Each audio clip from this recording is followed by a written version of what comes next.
تو پھر ٹھیک ہے، لگ جاؤ کام سے، میں نے کہا۔ پھر عادل کی جانب دیکھتے ہوئے ان الفاظ میں مزید اضافہ کر دیا، آؤ ہم باہر چلتے ہیں۔ وہ میرے ساتھ چل پڑا۔ ہم کمرے سے نکل کر برآمدے میں آئے۔ کشادہ صحن پر میری نگاہ پڑی اور تب مجھے پتہ چلا کہ بارش رک چکی ہے۔ اب محض ہلکی پھلکی بوندا باندی جاری تھی۔ تھانے دار صاحب، میں آپ کے لیے کرسی لے کر آتا ہوں، عادل ایک کمرے کی جانب بڑھتے ہوئے بولا، پھر ہم آرام سے بیٹھ کر بات کرتے ہیں۔ میں توجہ سے اسے دیکھنے لگا۔ وہ آخری کمرے کی طرف گیا تھا۔ اس نے مذکرہ کمرے کا تالا کھولا، پھر وہ اندر سے 2 کرسیاں نکال لایا۔ میری سمت آتے ہوئے اس نے بتایا، یہ کمرہ میں بیٹھک کے طور پر استعمال کرتا ہوں۔ اس کا اشارہ اسی تیسرے اور آخری کمرے کی جانب تھا جہاں سے وہ کرسیاں اٹھا کر لایا تھا۔ اگر آپ چاہیں تو ہم بیٹھک میں بھی بیٹھ کر گفتگو کر سکتے ہیں۔ نہیں، ادھر برآمدے میں ہی ٹھیک ہے، میں نے جواباً کہا۔ سردی کا موسم مجھے بہت پسند ہے، تم یہیں پر کرسیاں رکھ دو۔ اس نے فوراً سے پیشتر میرے حکم کی تعمیل کر دی۔ جب ہم آمنے سامنے کرسیوں پر بیٹھ چکے تو میں نے بیچ والے مقتل کمرے کی سمت اشارہ کرتے ہوئے پوچھا، اس کمرے میں کون رہتا ہے؟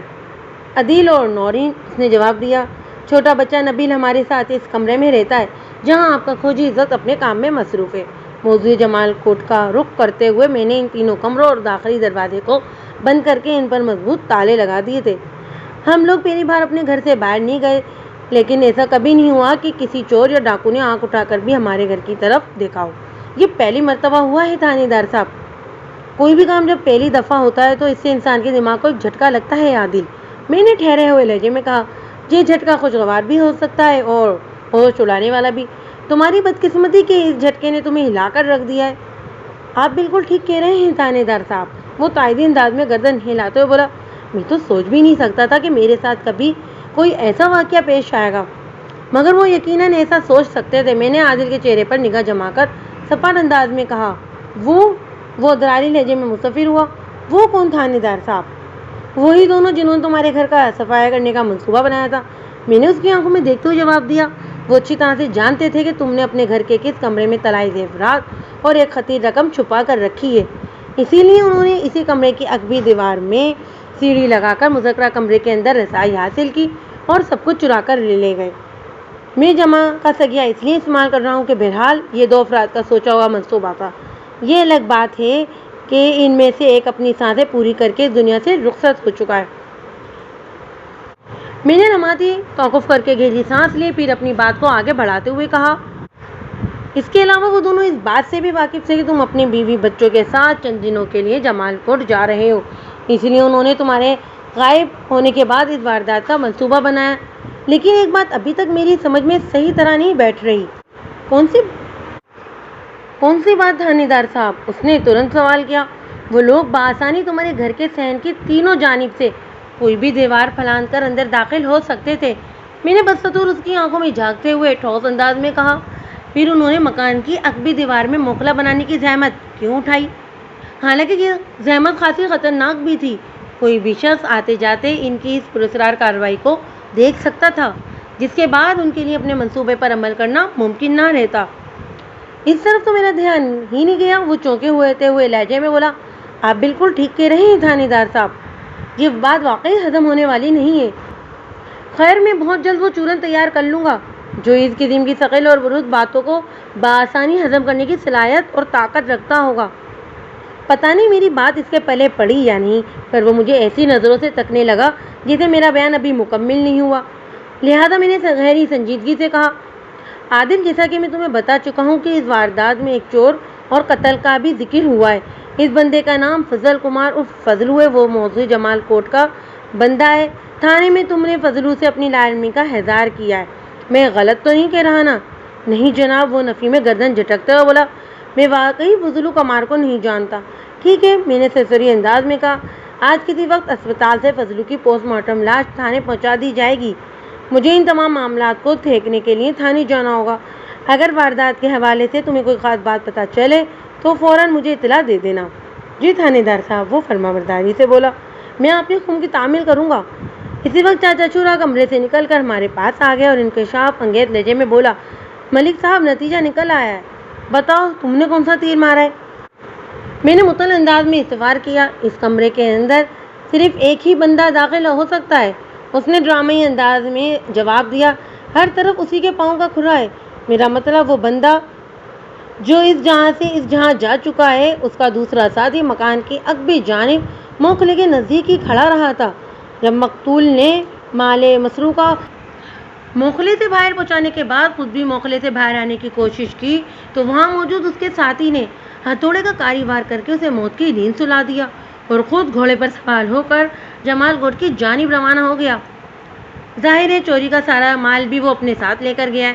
اگرچہ میرے کام میں کھٹائی ڈالنے کی بارش نے بھرپور کوشش کی ہے، لیکن دیکھ لیں قدرت نے مجھے سرخرو پھر بھی کر دیا۔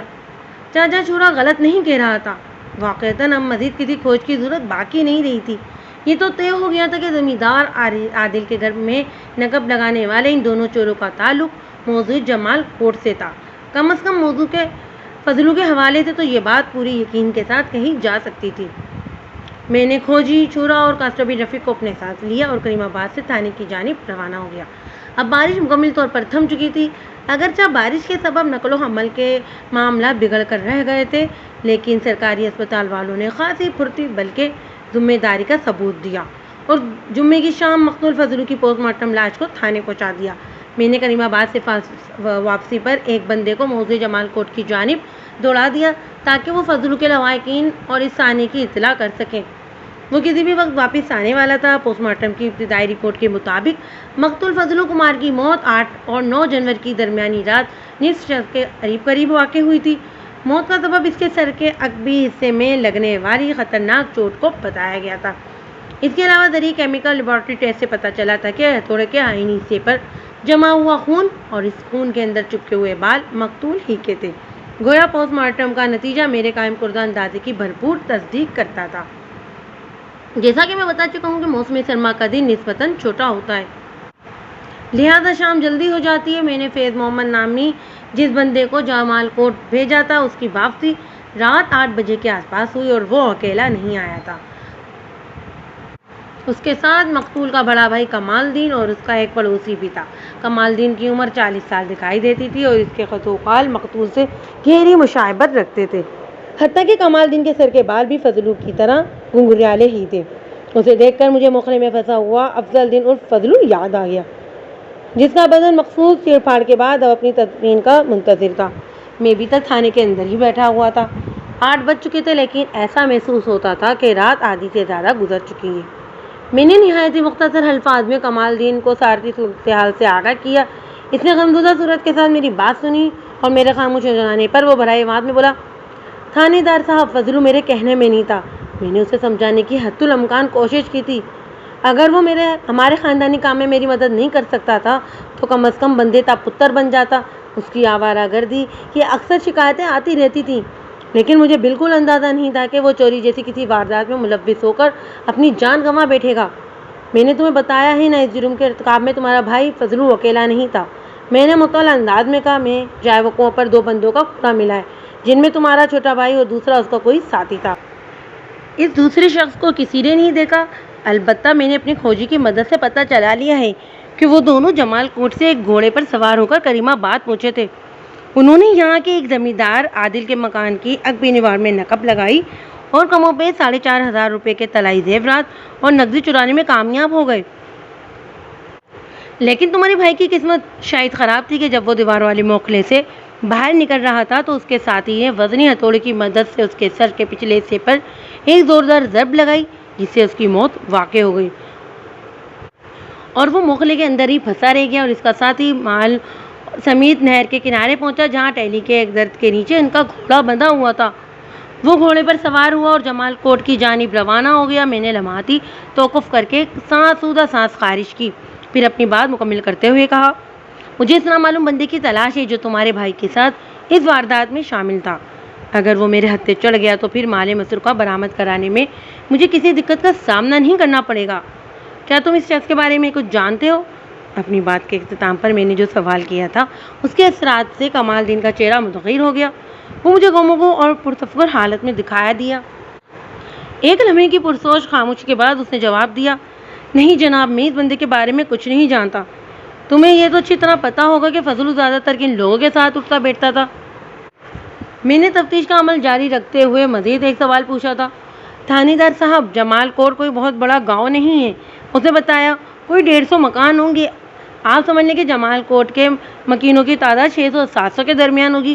اس محدود آبادی میں 4 افراد نہایت ہی نکمے اور آوارہ سمجھے جاتے ہیں، جن میں ایک فضلو بھی تھا۔ باقی 3 نکمے کون ہیں؟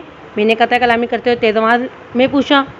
رب نواز عرف نواز جاں، محمد اسلم عرف اچھو اور احمد مختار عرف مختارو۔ کمال الدین نے جواب دیا، کیا نوازہ اور اچھو اور مختارو جمال کوٹ ہی میں موجود ہیں؟ میں نے ایک فوری خیال کے تحت پوچھ لیا، میں کل بھی کسی وقت تمہارے گاؤں کا چکر لگانے آؤں گا، کیا تم ان 3 لفنگوں سے میری ملاقات کروا دو گے؟ کیوں نہیں، ضرور جناب، وہ تعاون آمیز لہجے میں بولا، لیکن میں یقین کے ساتھ نہیں بتا سکتا کہ وہ لوگ جمال کوٹ میں موجود ہیں یا نہیں۔ خیر، اس نے ذرا دیر کو رک کر ایک بوجھل سانس خارج کی، پھر معطل آواز میں بولا، آپ ہمارے گاؤں میں تشریف لائیں، میں انہیں ڈھونڈ کر اکٹھا کرنے کی کوشش کروں گا۔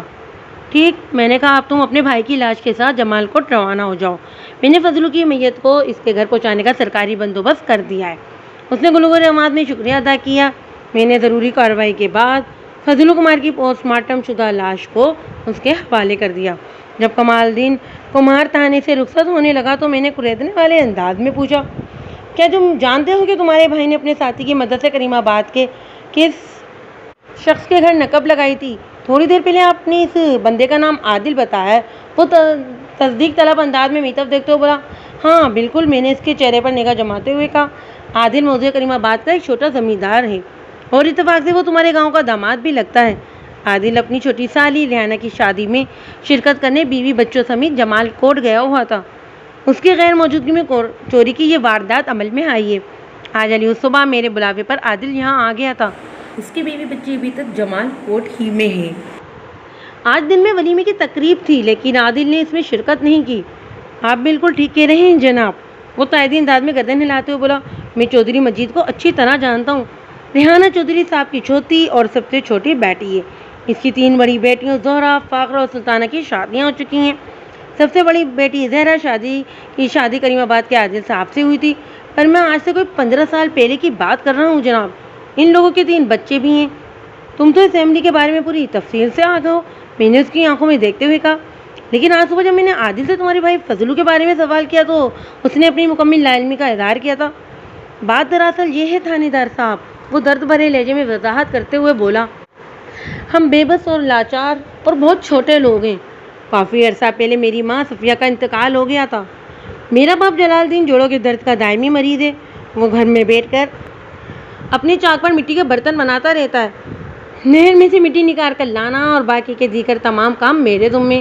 آپ خود سوچیں، اگر عادل صاحب ہم جیسے معمولی لوگوں کو جانتے تو اس میں ہرانے والی کوئی بات نہیں۔ ایسا تو صدیوں سے ہوتا آ رہا ہے جناب۔ کمال الدین عرف کمار کی بات میں بہت وزن تھا۔ صاحب سرور لوگ عموماً اپنے سے نیچے دیکھنے کے عادی نہیں ہوتے۔ 11 جنوری بروز ہفتہ آج صبح ہی سے مطلع صاف تھا، موسم خوشگوار اور ٹھنڈا تھا۔ ظہر کی نماز ادا کرنے کے بعد میں نے ہیڈ کانسٹیبل جمال الدین کو اپنے ساتھ لیا اور ہم ایک ٹانگے پر سوار ہو کر جمال کوٹ کی جانب روانہ ہو گئے۔ میرا تھانہ، جیسا کہ میں نے شروع میں بتایا، موضوع کریم آباد سے 2 میل کے فاصلے پر مشرق میں واقع تھا اور جمال کوٹ والے جانے والا راستہ کریم آباد سے ہو کر آگے بڑھتا تھا۔ جب ہم ٹانگا کریم آباد کے نزدیک پہنچا تو ایک فوری خیال کے تحت میں نے کوچوان سے پوچھا، چاچا ٹانگے کو گاؤں کے اندر عادل کے گھر کی طرف لے لو، میں چند منٹ رک کر اس سے کچھ باتیں کر کے آگے بڑھوں گا۔ جو حکم مائی باپ، کوچوان نے بھرواں برداری سے کہا۔ کوچوان بلحاظ عمر مجھ سے 10 سال 15 سال بڑا تھا، لیکن اس نے جو مجھے مائی باپ کہہ کر جواب دیا تھا وہ محض احتراماً تھا۔ تھوڑی ہی دیر میں ٹانگا عادل کے گھر کے دروازے پر پہنچ گیا۔ میں نے دیکھا عادل کے مکان کے دروازے پر ایک صحت مند تالا جھول رہا تھا۔ میں ٹانگے سے نیچے اترا اور وہاں موجود لوگوں سے پوچھ تاچھ کے بعد پتہ چلا کہ عادل نے گزشتہ روز اپنے مکان کی عقبی دیوار کی مرمت کروا دی تھی اور آج صبح وہ اپنے بیوی بچوں کو لینے جمال کوٹ گیا ہے۔ میں نے ٹہلتے ہوئے مکان کے پچھواڑے پہنچ گیا تاکہ جائے واردات کا جائزہ لے سکوں۔ عادل کے مکان کے عقبی جانب ایک میدان تھا جو کریم آباد کے بچوں کے لیے پلے گراؤنڈ کی حیثیت کا حامل تھا۔ میں سیدھا جا کر اس مقام کے سامنے کھڑا ہو گیا جہاں کل دوپہر تک 2 فٹ قطر کا ایک موخلا منہ کھلے نظر آ رہا تھا، لیکن اب وہ مقام اینک غائب ہو چکا تھا، یعنی اس موخلے کی بھرائی کے بعد نہایت ہی مہارت سے اس کے اوپر لپائی کر دی گئی تھی۔ مطمئن ہونے کے بعد میں واپس جا کر ٹانگے میں بیٹھا اور اپنی منزل کی جانب چل پڑا۔ جب ہم موضوع جمال کوٹ کی حدود میں داخل ہوئے تو سورج غروب ہونے میں چند منٹ ہی باقی تھے۔ میں نے لوگوں سے جمال دین کمار کے گھر کے بارے میں دریافت کیا۔ اس وقت جمال کوٹ میں صرف 2 ہی واقعات کی گونج تھی۔ نمبر 1 چودھری مجید کی سب سے چھوٹی بیٹی ریحانہ کی شادی۔ نمبر 2 جلال الدین کمار کے چھوٹے بیٹے فضل الدین عرف فضلو کی عبرتناک موت۔ الغرض مجھے اپنا مطلوبہ گھر تلاش کرنے میں کسی دشواری کا سامنا نہیں کرنا پڑا۔ مقتول فضلو کا مکان گاؤں کے کنارے پر واقع تھا۔ اس وقت تک فضلو کو سبت خاک کیا جا چکا تھا، گویا وہ سوگ والا گھر تھا، لہٰذا میں نے سب سے پہلے مقتول کے باپ جلال الدین اور اس کے بڑے بھائی کمال الدین سے دلی تعزیت کرتے ہوئے اپنے رنج اور غم کا اظہار کیا۔ جلال الدین کو تو جیسے چپ ہی لگ گئی تھی۔ اس کے ہونٹ اگرچہ غم کے بوجھ سے کھلنے کے قابل نہیں رہتے، تاہم آنسو رواں تھے۔ جوان بیٹی کی حسرتناک موت نے ضعیف اور لاچار باپ کی گویا کمر توڑ ڈالی تھی۔ فضلو چاہے کتنا بھی آوارہ اور نکھٹو کیوں نہ ہو، جلال الدین کے لیے تو وہ اس گھر کے جگر کا ٹکڑا ہی تھا۔ چنانچہ اس کی ذہنی اور جسمانی حالت عین فطری اور انسانی نفسیات کے مطابق تھی۔ کمال الدین مجھے مکان کے دوسرے حصے میں لے گیا، جہاں وہ اپنی بیوی سورہ اور 4 بچوں کے ساتھ رہتا تھا۔ اس کی اولادوں میں 2 بیٹے اور 2 بیٹیاں تھیں۔ چند رسمی باتوں کے بعد میں نے معطل انداز میں پوچھا، کمال الدین میں اپنے وعدے کے مطابق جمال کوٹ آ گیا ہوں، اب تم بھی اپنا وعدہ پورا کر دو۔ سمجھ آ رہا ہے نا میں کیا کہہ رہا ہوں؟ جی تھانے دار صاحب، اس نے سر کو ثابتی جشن دی اور ایک بہت سانس خارج کرتے ہوئے بولا، فضلو کی تدفین کے وقت نواجہ، مختارو اور اچھو تینوں قبرستان میں موجود تھے۔ اس واقعے نے انہیں بہت زیادہ دکھی کر دیا ہے۔ میں نے کل ہی انہیں آپ کی جمال کوٹ میں آمد اور مقاصد سے آگاہ کر دیا تھا۔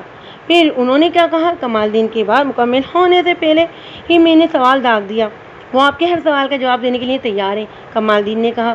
ان سب کی یہی خواہش ہے کہ فضلو کا قاتل جلد از جلد گرفتار ہو اور اسے عبرتناک سزا سنائی جائے۔ ٹھیک ہے، میں نے ٹھہرے ہوئے لہجے میں کہا، مغرب کی اذان ہونے والی ہے، میں نماز کی ادائیگی کے لیے مسجد جا رہا ہوں، تم ان تینوں کو ادھر ہی بلا لو۔ جو آپ کا حکم تھانے دار صاحب، متعدی انداز میں گردن ہلاتے ہوئے بولا۔ آپ چلیں میں آتا ہوں۔ میں اس کے گھر سے نکلا اور جمال کوٹ کی چھوٹی سی مسجد کی جانب آ گیا۔ کم و بیش آدھے گھنٹے کے بعد میں نواجہ، اچھو اور مختارو کے ساتھ مسجد میں بیٹھا ہوا تھا۔ ان تینوں کی عمریں 20 اور 30 کے درمیان تھیں۔ مجھے ان کے چہروں پر اور آنکھوں میں غم و دکھ کے گہرے سائے دکھائی دیے۔ وہ لوگ اداکاری نہیں کر رہے تھے، یہ بات تو وثوق سے کہی جا سکتی تھی۔ فضلو کی موت نے انہیں بری طرح متاثر کیا تھا۔ ان حالات میں بظاہر یہی نظر آتا تھا کہ ان میں سے کوئی بھی فضلو کی موت کا ذمہ دار نہیں تھا۔ بہرحال مجھے تو اپنے کام کا اپنے طریقے سے کرنا تھا۔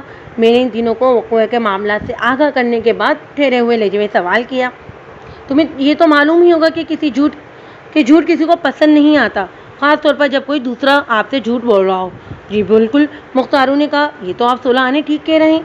نواجہ اور اچھو نے بھی اپنے اپنے انداز میں مقتول کی بات کو آگے بڑھاتے ہوئے تائیدی انداز میں سر ہلائے۔ اور اگر کوئی جھوٹ پولیس کے سامنے بولا جائے اور وہ بھی مسجد میں بیٹھ کر، تو یہ حد سے زیادہ خطرناک ہو جاتا ہے۔ میں نے باری باری سب کی آنکھوں میں دیکھتے ہوئے معنی خیز انداز میں کہا تھا، ایسا بندہ پہلے تو عدالت سے سزائے موت پا کر پھانسی کے پھندے تک پہنچتا ہے اور پھر وہاں سے ڈائریکٹ دوزخ میں۔ میری بات سمجھ میں آ رہی ہے نا؟ تھانے دار صاحب، آپ خواہ ہمیں ڈرانے کی کوشش کیوں کر رہے ہیں؟ اچھو نے سہمے ہوئے لہجے میں کہا، ہم نے تو آپ سے کوئی جھوٹ نہیں بولا۔ مختارو نے عجیب سے لہجے میں بولا۔ نواجہ نے الدن ددہ انداز میں بولا، سچی بات تو یہ ہے کہ ابھی تک آپ نے ہم سے ایک سوال بھی نہیں کیا، پھر ہمارے سچ یا جھوٹ بولنے کا کیا جواز؟ میری بات دھیان سے سنو جمال کوٹ کے مسٹنڈو، میں نے یک کے بعد دیگرے ان کی الجھن زدہ صورتوں کو گھورتے ہوئے اشفاق الفاظ میں کہا، میری تفتیش کا طریقہ کار دوسرے پولیس والوں سے بہت الگ ہے۔ میں فضول سوالات پر وقت برباد نہیں کرتا۔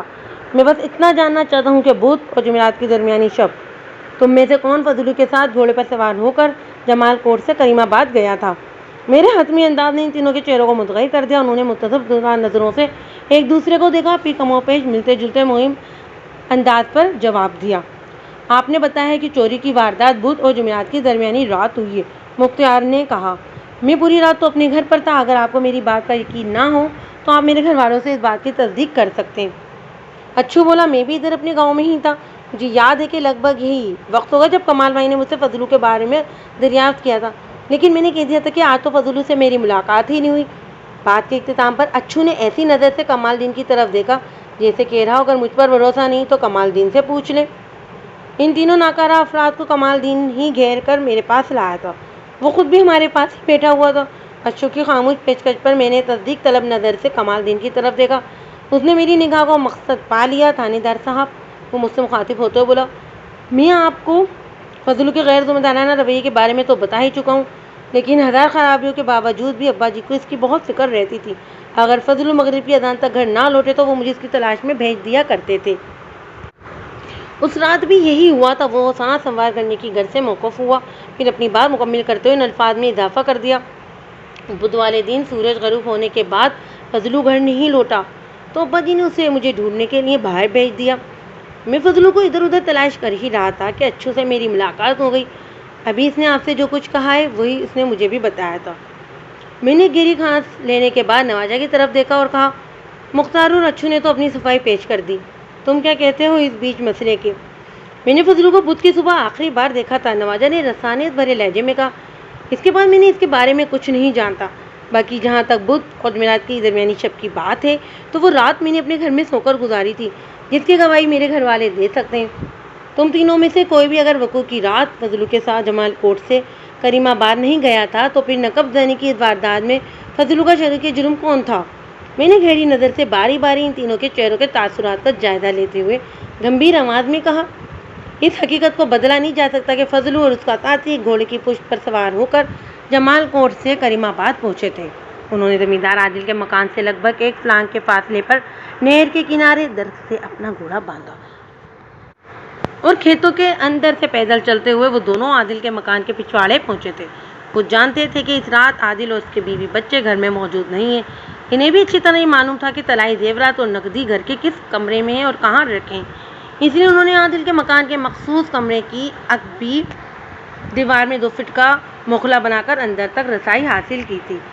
لیکن اس واردات کے آخری مرحلے پر فضلو کے ساتھی کی نیت میں فطور آ گیا اور وہ فضلو کو موت کے گھاٹ اتارنے کے بعد مال مسروقہ کے ساتھ کہیں غائب ہو گیا۔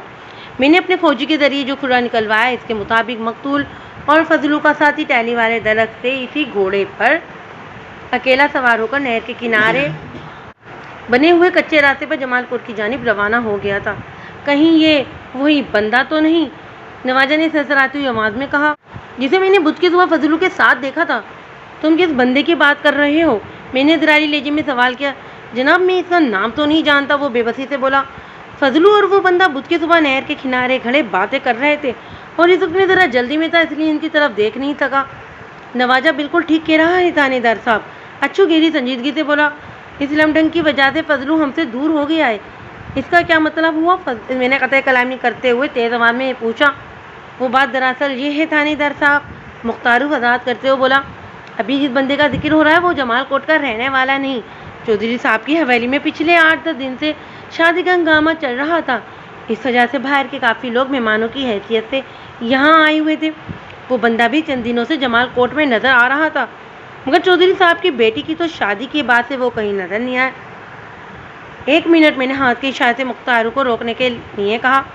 تھوڑی دیر پہلے اچھو نے بتایا کہ اس لمڈنگ کی وجہ سے فضلو آپ لوگوں سے دور ہو گیا تھا۔ لفظ لم ڈھنگ سے تو سمجھ میں آ رہا ہے مذکرہ بندہ دبلا پتلا اور حد سے زیادہ طویل قامت ہوگا، لیکن اس کی وجہ سے فضلو تم لوگوں سے دور کیوں ہو گیا؟ یہ کیا کہانی ہے؟ تھانے دار صاحب، فضلو نے اس بندے سے زیادہ میل جول بڑھا لیا تھا، لہٰذا وہ ہمیں بہت کم وقت دے رہا تھا۔ نواجہ نے معطل انداز میں بتایا، بس یہی کہانی ہے۔ ہم ابھی یہ جاننے کی کوشش کر ہی رہے تھے کہ اس بندے نے کون سے گدر بھگتی سے کام لے کر فضلو کو اپنی طرف کھینچا ہے کہ وہ بندہ اچانک کہیں غائب ہو گیا۔ اس سے اگلے روز آپ کے بھیجے ہوئے ایک بندے نے یہاں آ کر اطلاع دی کہ کریم آباد میں فضلو کو کسی نے قتل کر دیا ہے۔ ہم اس سے زیادہ اور کچھ نہیں جانتے تھانے دار صاحب۔ میں نے فضلو کے بھائی کمال دین سے پوچھا، کیا تم نے بھی اس بندے کو فضلو کے ساتھ گھلتے ملتے دیکھا تھا؟ نہیں سرکار، وہ نفی میں گردن ہلاتے ہوئے بولا، میں تو اس بندے کا ذکر پہلی بار سن رہا ہوں۔ یہ تو طے ہے کہ وہ بندہ جمال کوٹ کا رہنے والا نہیں تھا، میں نے ٹھہرے ہوئے لہجے میں کہا۔ کیا تم میں سے کسی کو اندازہ ہے کہ وہ کہاں سے آیا تھا؟ وہ سب کسی گہری سوچ میں ڈوب گئے۔ چند لمحات کی خاموشی کے بعد نواجہ نے کہا، نہیں جناب، یہ بتانا بہت مشکل ہے کہ وہ کہاں سے آیا تھا۔ ہم میں سے کسی کی اس سے بات نہیں ہوئی۔ زیادہ امکان اسی بات کا ہے کہ وہ چودھری صاحب کے مہمانوں میں سے کوئی تھا۔ تم تینوں میں سے کون مجھے اس مشکوک بندے کے حلیے کے بارے میں زیادہ وضاحت سے بتا سکتا ہے؟ میں نے باری باری نواجہ، اچھو اور مختارو کی طرف دیکھتے ہوئے سفار کیا۔ عمر 35 کے آس پاس، رنگت سانولی، نواجہ نے جواب دیا، قد ہم سب سے زیادہ اور جسم دبلا پتلا اور چہرے پر زخم کا نشان، بس اتنا کافی ہے۔ میں نے پرسوچ انداز میں کہا، نواجہ تمہیں کوئی کام کاج تو ہوتا نہیں، اس لیے تم کل دوپہر سے پہلے میرے تھانے آ جاؤ۔ تھانے؟ وہ گھبراہٹ آمیز انداز میں بولا۔ میں نے کچھ نہیں کیا تھانیدار صاحب، ڈرو نہیں، میں نے تسلی دینے والے انداز میں کہا۔ میں تمہیں گرفتار کر کے کوئی سزا وغیرہ دلوانے والا نہیں ہوں۔ میں تمہاری یادداشت اور مشاہدے کے زور پر اپنے سرکاری آفس سے اس بندے کا خاکہ بنوانے کا ارادہ رکھتا ہوں تاکہ اسے تلاش کرنے میں آسانی ہو جائے۔ تم بس قانون کی اتنی سی مدد کر دو، باقی سب میں سنبھال لوں گا۔ اس کی جان میں جان آئی۔ ایک گہری سانس خارج کرنے کے بعد وہ قدرے توانا لہجے میں بولا تھا، ٹھیک ہے تھانیدار صاحب، میں کل جتنا بھی جلدی ممکن ہوا آپ کے پاس پہنچ جاؤں گا انشاءاللہ۔ رات پوری طرح بھیگ چکی تھی اور سردی کی شدت میں ہر گزرتے لمحے کے ساتھ اضافہ ہوتا جا رہا تھا۔ جمال کوٹ میں میرا فی الحال کوئی کام باقی نہیں تھا۔ ایک بار اس پراسرار عالم ڈھنگ کا خاکہ تیار ہو جاتا تو پھر اسے کریم آباد اور ادھر ادھر کے دیگر گاؤں میں دیہات میں تلاش کرنا مشکل نہ رہتا، اور پھر میں وہ اسکیچ دکھا کر جمال کوٹ کے چودھری صاحب سے مفید پوچھ تاچھ کر سکتا تھا، کیونکہ غالب امکان اسی بات کا تھا کہ چودھری اسے ضرور جانتا ہوگا اور شاید عادل بھی اس بات سے واقف ہو۔ میں نے ہیڈ کانسٹیبل جمال الدین کو اپنے ساتھ لیا اور جنوری کی ٹھنڈی ٹھار رات میں ہم ٹانگے پر سوار ہو کر اپنے تھانے کی سمت روانہ ہو گئے۔ گزشتہ رات میں کافی دیر سے سویا تھا، لہذا اگلی صبح آنکھ بھی تاخیر سے کھلی، لیکن رب تعالیٰ کا شکر ہے کہ اس نے مجھے اپنے سامنے شرمندہ ہونے سے بچا لیا۔ اگرچہ میں معمول کی بنسبت قدرے دیر سے بیدار ہوا تھا، تاہم طلوع آفتاب میں بھی چند منٹ باقی تھے، چنانچہ میں نماز فجر بروقت ادا کرنے میں کامیاب رہا تھا۔ میں نے ناشتہ کیا اور تیار ہو کر تھانے پہنچ گیا۔ آج 12 جنوری اتوار کا دن تھا۔ اتوار کو پورے ملک میں تعطیل عام منائی جاتی ہے، لیکن پولیس اور ایک دو مزید گورنمنٹ ڈپارٹمنٹ میں ایسے بھی ہیں جہاں چھٹی کا کوئی تصور نہیں۔ ذکرائے محکمہ جات میں 24 گھنٹے کام جاری رہتا ہے۔ میں نے اپنے کمرے میں پہنچنے کے بعد سرکاری فوٹوگرافر اور خاکہ بنانے والے آرٹسٹ کرمکار کو تھانے بلا لیا۔ میرے ان دونوں مطلوبہ بندوں سے پہلے نواجہ اینڈ کو تھانے میں موجود تھے۔ میں نے نواجہ کی ترکیب اس لیے یہاں استعمال کی ہے کہ رب نواز عرف نواجہ اکیلا تھانے نہیں آیا تھا، بلکہ اس کے ساتھ اسلم عرف اچھو، مختار عرف مختار اور مقتول فضلو کا بھائی کمال الدین بھی آیا تھا۔ ایسا محسوس ہوتا تھا کہ وہ چاروں اجالا ہونے سے پہلے ہی جمال کوٹ سے نکل آئے تھے۔ تھوڑی دیر میں میرے بلائے ہوئے دونوں ہنرمند افراد بھی تھانے پہنچ گئے۔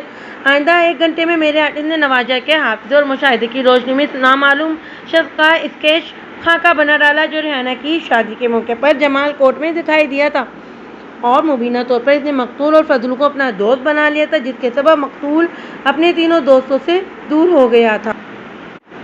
میں نے اسکیچ کا بغور معائنہ کیا، پھر نواجہ کی طرف دیکھتے ہوئے پوچھا، کیا تم مطمئن ہو میرے آرکیٹیکٹ نے اسی بندے کا خاکہ بنایا جس کا تم نے مجھ سے ذکر کیا تھا؟ جی تھانیدار صاحب، وہ اصابت میں سر ہلاتے ہوئے جانی لہجے میں بولا تھا، آپ کے بندے نے تو ہو اس شخص کی تصویر بنائی ہے جس منوس نے ہم سے ہمارا فضلو چھین لیا تھا۔ ان لمحات میں نواجہ کے ذہن میں فضلو کے چھن جانے سے مراد اس کا کسی اجنبی آدمی سے دوستی گھاٹ کر دیرینہ دوستوں کو نظر انداز کرنے سے تھی، لیکن میں اس سے بھی کہیں آگے تک سوچ رہا تھا۔ اگر وہ نامعلوم شخص وقوع کی رات فضلو کے ساتھ نقب زنی کی واردات میں شامل تھا تو پھر وثوق سے کہا جا سکتا تھا کہ اسی بدبخت نے فضلو کو موت کے گھاٹ اتار کر ان تینوں کے دیرینہ دوست کو ہمیشہ کے لیے چھین لیا تھا۔ مذکورہ اسکیچ کو اگر سرسری طور پر بھی دیکھا جائے تو اس چہرے پر شناختی نشان کو ڈھونڈنا کچھ مشکل نہیں تھا۔ اس شخص کے چہرے کی بائیں جانب کٹ کا ایک نشان واضح موجود تھا، جو بائیں آبرو کے اوپر سے شروع ہو کر آنکھ کے نچلے حصے رخسار تک چلا گیا تھا۔ پیشانی سے رخسار تک اس کی کٹ کی لمبائی کم و بیش 4 انچ رہی ہوگی۔ وہ کسی تیز دھار چاقو، چھری یا خنجر کے خطرناک وار کا خاصا گہرا نشان تھا۔ مذکورہ شخص کی خوش قسمتی کہ اس کی بائیں آنکھ محفوظ رہی تھی۔ مجھے کل تک اس اسکیچ کے درجن بھر پرنٹ چاہیے ہوں گے۔ میں نے خاور کی آنکھوں میں دیکھتے ہوئے اسپار کیا، کیا یہ ممکن ہو جائے گا؟ ملک صاحب، آپ کے حکم کی تعمیل کرنا مجھ پر لازم ہے، اس نے شائستہ لہجے میں جواب دیا۔ کل اسی وقت ایک اسکیچ کے درجن فوٹوگراف آپ کی میز پر موجود ہوں گے۔ شاباش، میں نے توصیفی انداز میں کہا۔ اس کے بعد میں نے اپنی جیب سے مشتاق اور خاور کو انعام دے کر تھانے سے رخصت کر دیا۔ ہمارے لیے کیا حکم ہے تھانیدار صاحب؟ کمال الدین نے مجھ سے پوچھا۔ تم لوگ اپنے گاؤں واپس جا سکتے ہو، میں نے باری باری ان چاروں کی طرف دیکھتے ہوئے معطل انداز میں کہا، لیکن تم سب نے اپنی آنکھیں اور کان ہم وقت کھلے رکھنا ہے۔ اگر اس مشکوک بندے کے بارے میں کچھ پتہ چلے تو مجھے فوراً آ کر اطلاع کرنی ہے۔ لمحاتی توقف کر کے میں نے گہری سانس خارج کی، پھر اپنی بات مکمل کرتے ہوئے کہا، میں پولیس کی مختلف پارٹیاں تشکیل دے کر اسکیچ کی مدد سے اس گرد کے تمام علاقوں میں اس بندے کی تلاش کا کام شروع کر رہا ہوں اور مجھے اپنے مالک سے امید ہے کہ میں جلد فضلو کے قاتل کو گرفتار کرنے میں کامیاب ہو جاؤں گا۔ انہوں نے میری ہدایت پر منوان عمل کرنے کا یقین دلایا اور تھانے سے رخصت ہو گئے۔ دوپہر کے وقت عادل میرے پاس آ گیا۔ رسمی الیکشن کے بعد میں نے اس سے پوچھا کہ تمہاری فیملی جمال کوٹ سے واپس آ گئی؟ جی تھانے دار صاحب، وہ صابت میں گردن ہلاتے ہوئے بولا، میں کل انہیں لے کر آ گئی ہوں۔ ذرا بہت عارض و خاطر واقعی نے اسے کافی متاثر کیا ہے۔ شاید میں نے آپ کو بتایا تھا کہ چوری ہونے والے تمام طلائی زیورات اور نقد رقم سب زہرا کی ملکیت ہے۔ عادل کی ذات کے حوالے سے میرے ذہن میں چند سوالات تھے جن کے باعث میں لاشعوری طور پر ایک نامعلوم سی الجھن کا شکار تھا۔ جب اس نے خود ہی یہ ذکر چھیڑ دیا تو لگے ہاتھوں میں نے اپنی اس الجھن کو سلجھن میں بدلنے کا تہیہ کیا۔ ہاں مجھے یاد ہے، میں نے اس کے چہرے پر نگاہ جما کر کہا، تم نے زہرا کی ملکیت کے حوالے سے ایسی بات کی تھی، شاید اسی لیے وہ اداس اور غمزدہ ہے۔ اس چوری کو لے کر تمہارے چہرے پر وہ دکھ اور احساس ضیاء کہیں دکھائی نہیں دیتا۔ ایسی بات نہیں ہے تھانے دار صاحب، وہ جلدی سے وضاحت کرتے ہوئے بولا، زہرا کا نقصان میرا بھی نقصان ہے، لیکن شاید میں اپنے اندر ہر قسم کے حالات کا سامنا کرنے کا حوصلہ رکھتا ہوں۔ یہ تو بہت ہی اچھی بات ہے عادل، ایک مرد کو تمہاری طرح ہی مضبوط اور ہمت والا ہونا چاہیے۔ میں نے سرسری انداز میں کہا، پھر چپتے ہوئے لہجے میں پوچھا، کل جمال کوٹ میں مقتول فضلو کی تدفین تھی، کیا تم نے کل اس کے جنازے میں شرکت کی تھی؟ نہیں تھانے دار صاحب، اس نے معذرت خانہ لہجے میں جواب دیا، بس مجھے اس کا موقع نہیں مل سکا۔ ویسے مجھے پتہ چل گیا ہے کہ میرے گھر میں چوری کرنے والا جمال دین کمار کا بیٹا ہے جلال دین، اور اس کا بڑا بیٹا کمال دین تو بہت بڑے ماس انسان ہے۔ پتہ نہیں فضلو کیوں چوری چکا بن نکل آیا۔ عادل جمعے کی صبح مجھ سے ملنے تھانے آیا تھا تو اس نے فضلو کمار کے حوالے سے اپنی مکمل لا علمی کا اظہار کیا تھا اور اس کا انکار مجھے ہضم نہیں ہوا تھا۔ وہ جمال کوٹ کے چودھری مجید کا داماد تھا اور اس کی شادی کو 15 سال ہو چکے تھے۔ ان 15 سالوں میں وہ کم از کم 70 مرتبہ تو ضرور جمال کوٹ گیا ہوگا، اور جمال کوٹ کی آبادی 600 نفوس سے زیادہ نہیں تھی۔ خیر، اب اس نے اقرار کر لیا تھا کہ وہ فضل دین اور فضلو مقتول کے بارے میں جان چکا ہے۔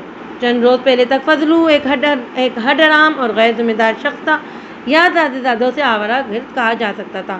میں نے عادل کی آنکھوں میں جھانکتے ہوئے معنی خیز انداز میں کہا، اسے ڈاکو، چور اور لٹیرا جس شخص نے بنایا اس کا تعلق چودھری مجید کی حویلی سے ہے۔